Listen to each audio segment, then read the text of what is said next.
વચ્ચે અનુસંધાન તૂટી ગયું, બહાર જવું પડ્યું લૌકિક માટે. એટલે હવે પ્રભુ કરે સો ભલે. તો કહેવાનો આશય એ છે, હમણાં એક બેનનો ફોન આવ્યો, બરાબર, જુનાગઢથી. એટલા હોશિયાર, મને કે આમ તો હું દિવાસો કરું પણ હવે નથી કરવાનું, એટલે અન્યાશ્રય જાય ને. મેં કીધું સરસ, બહુ ગમ્યું. એ કે બાકી બધું શું ઈલાબેન, અમારે તો માતા ને મહાદેવ ને બધું છે, એટલે હું છે ને આરતી કરું ને દીવો કરું ને ધૂપદીપ કરું ને પણ ભગવાનનું નામ લો. મેં કીધું આટલો બધો અન્યાશ્રય કરો તમે? તો કે ઠાકોરજી પુષ્ટ કરાવેલા નથી. મેં તો પછી મને તમે પૂછો છો શું કામ? તમે ઠાકોરજી ઘરમાં નથી, આટલા માતા મહાદેવને માનો છો, એની આરતી કરો ને પાછા તમે એમ પૂછો છો કે હું આરતી કરું ધૂપદીપ કરું તો એ અન્યાશ્રય નથી ને? હું તો એ કે શ્રી કૃષ્ણ શરણમાં. તો મેં કે તમે કેમ કરો? તો કે ઘરમાં મારા સિવાય કોઈ કરે એવું નથી. અરે, તમારા સિવાય કોઈ કરે એવું નથી તો તમે અન્યાશ્રય શું કામ કરો છો? તમારે મેં તો બેન દહીં ને દૂધમાં બેયમાં પગ રાખો છો. આ એ કે પહેલેથી બધા કરે છે. મેં તો બધાનું ઘરે એવું હોય. બ્રહ્મ સંબંધ લીધા પહેલાં આપણે બધા મર્યાદામાં જોઈએ, અને પછી મેં કીધું આ બધું. એ કે પણ વર્ષોથી પરંપરા જ. મેં કીધું તમે મને પ્રશ્ન જ ખોટો પૂછ્યો છે, મારે આનો જવાબ હોય જ નહીં. અન્યાશ્રયમાં તમારે મારા મોઢે કેવડાવું છે કે તમે કરો છો એ બરાબર છે. એટલે આવા પ્રશ્નો અન્યાશ્રયના બધાએ સમજી જવાનું. ઠાકોરજી સિવાય તમે ધૂપ દીપ દીવા આરતી કરો છો એ બધું અન્યાશ્રય જ છે. વર્ષોથી કરીએ. આજે તમે હું અને તમારા ભાઈબંધ ભેગા રહેતા હોય કોલેજમાં પીજીમાં, હવે તમારી યાર લગ્ન થઈ જાય પછી મારે એની યાર રહેવાય? એને મળાય? એને ભેગું હોટલમાં જવાય? હવે મારો તમારી હારે સંબંધ થઈ ગયો. તમારા સિવાય હવે મારાથી કોઈની હારે એ સંબંધ ના રાખી શકાય. જો લૌકિકમાં પણ આપણે આવું વિચારીએ છીએ તો અલૌકિકમાં કેમ આવું? વ્યાસજીને કેમ સંતોષ નહોતો? કારણ કે બધાએ ખીચડો ભેગવા કર્યા હતા. એવી રીતે પ્રભુને મહાભારતમાં જેટલું સ્થાન કૌરવોનું, એટલું પાંડવોનું, એટલું દ્રોણાચાર્યનું, એટલું ભીષ્મનું, એટલું શકુનીનું અને એટલું ઠાકોરજીનું ના. એટલે એમનો અસંતોષ હતો. તો પ્રભુમાં ચાલાકી ન કરાય. આજે તમે ચોખ્ખું એમ કહો છો કે હું ધૂપ દીપ કરું, હું આરતી કરું બીજા ભગવાનની, અને પાછા મારા મોઢે કેવડાવો છે કે એ તો પરંપરા જ કરું છું, એને કાંઈ અન્યાશ્રય ન કહેવાય. નહીં લાભેન, એટલે મારે હા પાડવાની. 500% અન્યાશ્રય. એ કે પછી પુશ નથી, ક્યાંથી કરી દઈએ? તમે તમારા ઘરમાં આ બધું છોડતા નથી તો પુશ જેને તો ખબર પડી જાય કે કોણ કોણ કિતને પાની મેં કિસકી હૈ પહેચાન. મારા વાલા, આજ રોજ નવા પ્રશ્ન. એટલે આવું જે કોઈ કરતા હોય ને મને ફોન કરીને પૂછતા નહીં. આ 500% અન્યાશ્રય છે. તમને આજે તમારો હાથ વલ્લભે ગોવર્ધનનાથજીના હાથમાં સોંપ્યો. શું કામને આપણે બીજા પાસે જઈએ? આ તમારી હારે લગ્ન થયા ને ગોર મહારાજે કીધું કે આ તારો વર. આ તો તમે દેખાવડા સ્માર્ટ છો, કમાવ છો, બધુંય છે, પણ માનો કે નથી કમાતા અને હું કમાઉં છું તો મારે બીજા હારે જવાય? મારો પતિ જ મારો પરમેશ્વર. તો લૌકિકમાં તમે આવું માનો તો અલૌકિકમાં આપણાથી ના થાય એવો અન્યાશ્રય. હા, આપણે કોઈ ભેગા ગયા શંકર ભગવાનને મંદિરે. હવે સૌરાષ્ટ્રમાં એવો રિવાજ કે બેસણું હોય ને તો શંકરના મંદિરમાં જ થાય, તો ત્યાં અવશ્ય જય શ્રી કૃષ્ણ કરીએ. પણ જઈને કહીએ કે હાલો આજે સોમવાર આવ્યો ને શ્રાવણીઓ, હાલો મહાદેવને જળ ચડાવવા બીલી છે, જવાય? ના જવાય. એ કે તારા ઠાકોરજીને હું પૂજું છું અને તું મને પૂજવા આવી? તો મારા વાલા, આવી બધી ચતુરાઈ પ્રભુને ગમતી નથી. વલ્લભ સાખીમાં આવે, ચતુરાઈ ચૂલે મેં પડો. પ્રભુ આપણા કરતાં પરમ ચતુર છે. આપણને એમણે બનાવ્યા છે, પછી એને આપણે ન બનાવાય. હે ભગવાન, એ જોઈને મને હસવું આવે કે તારા બનાવેલા તુજને બનાવે. અત્યારે બધે આવું જ છે.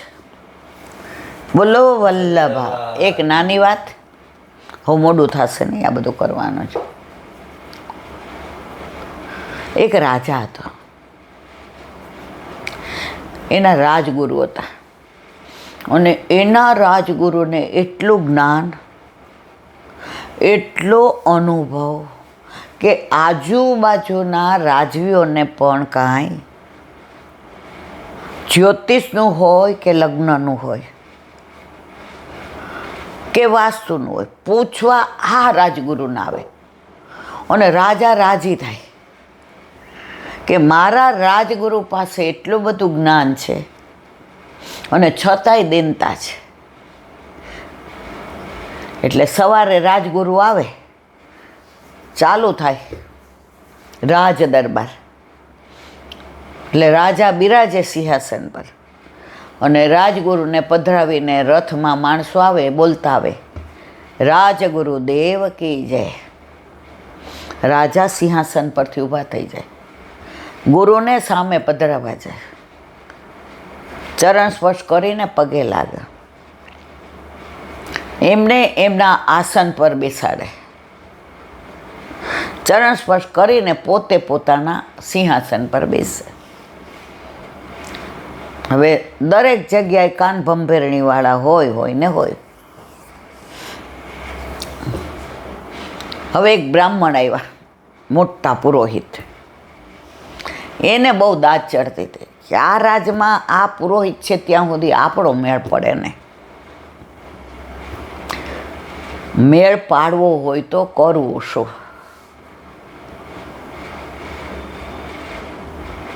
એણે રાજાને મળ્યા કે રાજા સાહેબ એક વાત કરવી છે. કે શું? એ કે મને એક જણે પ્રશ્ન પૂછ્યો કે જ્ઞાન મોટું કે વ્યવહાર મોટો? તમારા રાજપુરુષ બહુ વિચક્ષણ બુદ્ધિના છે, એટલે આ પ્રશ્નનો જવાબ હું પૂછું તો પુરોહિત તરીકે એમને ખરાબ લાગે, અને આપ પૂછો તો એ મને સરસ સુસંગત જવાબ આપે. અરે રાજા કે એમાં શું, કાલે જ આવી જાઓ. ઓલો આવ્યો પુરોહિત, સ્થાન આપ્યું, રાજ પુરોહિત આવ્યા, જે બોલાવતા બોલાવતા લાવ્યા. રાજા ઊભા થયા, લઈને પધરાવ્યા, એમને સિંહાસન પર બેસાડ્યા, ચરણ સ્પર્શ કરી આશીર્વાદ લઈને પછી પોતાના સિંહાસન પર. રાજાએ કહ્યું, ગુરુદેવ, કે આ રાજન, એક પ્રશ્ન છે, વિના સંકોચે પૂછો. એ કે મારો પ્રશ્ન એ છે કે જ્ઞાન મોટું કે વ્યવહાર? રાજપુરોહિતે રાજા સામે જોયું, આ પ્રશ્ન તમારો નથી. હું તમારા રાજમાં જ્યારથી ભણીને આવ્યો છું ગુરુકુળમાંથી, ત્યારથી અહીંયા રહું છું. તમારા દાદાનોય રાજગુરુ હું, તમારા પિતાનોય હું, અને તમારોય હું. તમારા મોઢા પરની આભા કે છે આ પ્રશ્ન, પણ રાજગુરુએ એક શબ્દ ન કહ્યો. રાજન, સમય આવે આનો જવાબ આપીશ. ઓલા પુરોહિત આમ તીરછી આંખે જોયું કે જોયું, આપી શક્યા જવાબ? તે રાજાએ પૂછ્યું, કેટલા દિવસમાં આપશો? રાજપુરોહિત સમજી ગયા, આની પાછળ બીજાનો હાથ છે. રાજન 1 અઠવાડિયામાં આપી દઈશ. હવે રાજપુરોહિત તો પોતાના ગુરુકુળમાં પધાર્યા. ઓલો આવીને કે જોયું, મારી પાસે આનો જવાબ છે. એને ન આવડે ને તમારા પુરોહિતને, પછી મને પૂછજો. અને પછી તો રાજા કે પછી તમે અમારા રાજપુરોહિત. હવે આમે એમની ઉંમર થઈ છે, એ એના આશ્રમમાં રહેશે અને એની વ્યવસ્થા કરી દઈશ. ઓલો કે આપણે તો લાગે દોડી બાદશાહ, તીર નિશાને પે લગા. હવે એ દિવસે ઘરમાં આંટા મારતા હતા તો રાજપુરોહિતની દીકરીએ પૂછ્યું, बाबा क्या बात भई आज, क्यों इतने विवड़? नहीं नहीं बिटिया, नहीं नहीं बाबा, बिटिया को तो आप कभी ना बताते, ऐसा हुआ ही नहीं है. इतने राजा आए, इतने लोग आपके पास आते हैं, हर बात मेरे को आप बताते, मैं आपकी बिटिया हूँ. એ કે આવો પ્રશ્નનો જવાબ આપવાનો. બીટીઆઈ કાનમાં એક વાત કહી દીધી. રાજપુરોહિત આરામથી સૂઈ ગયા. રાતના રાજ ખજાનો, ત્યાં કેટલા સિપાહીઓ હોય, પણ રાજપુરોહિતને ગમે ત્યાં રાજાએ કીધું કે મને જ્યાં પ્રવેશ ન હોય ત્યાં રાજપુરોહિતને પ્રવેશ. રાજપુરોહિત ગયા, ખજાનો ખોલો. ખજાનચીએ ખોલ્યો, સાચા 4 મોતી લઈ લીધા. ઓલો કે ભાઈ રાજા અરે કાંઈ વાત થઈ હશે, રાજપુરોહિતને ન કહેવાય. મૂકી આવ્યા. બીજે દિવસે એક ટાઈમ આવ્યા, ખજાનો ખોલો. પાછો ખોલ્યો, 4 હીરા લઈ લીધા.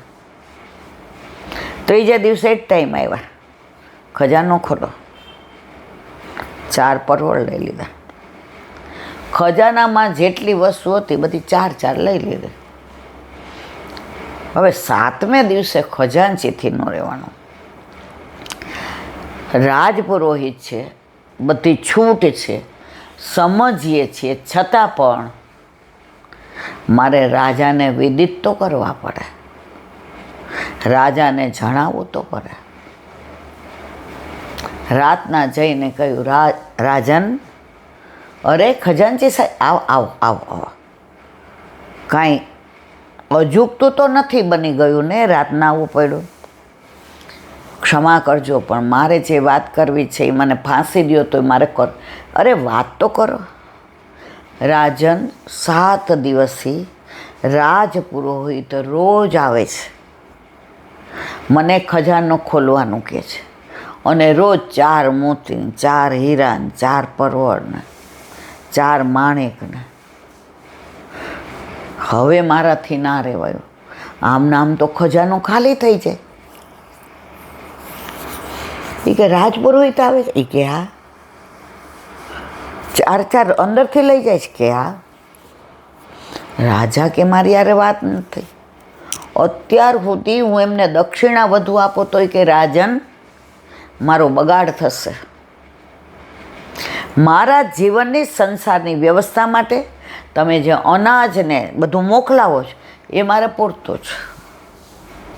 મારી દક્ષિણા તમે દીકરીના લગ્ન કરી દેજો, એટલે મારે 1 રૂપિયો ખોટો જો મારો બગાડ પૈસા દ્વારા થાય.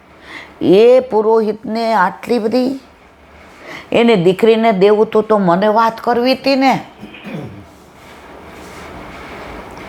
આવી ચોરી કરી, અરર, મારો વિશ્વાસઘાત કર્યો. બીજે દિવસે ઓલો આવ્યો, રાજા છેલ્લો દિવસ, કે આવી જા, આ તો પાડ દઈએ રાજપુરોહિત. જુઓ, જે રાજપુરોહિતને આટલું માન, કાન ભંભેરણી કેટલી ખોટી વસ્તુ છે. દરબાર ભરાયો.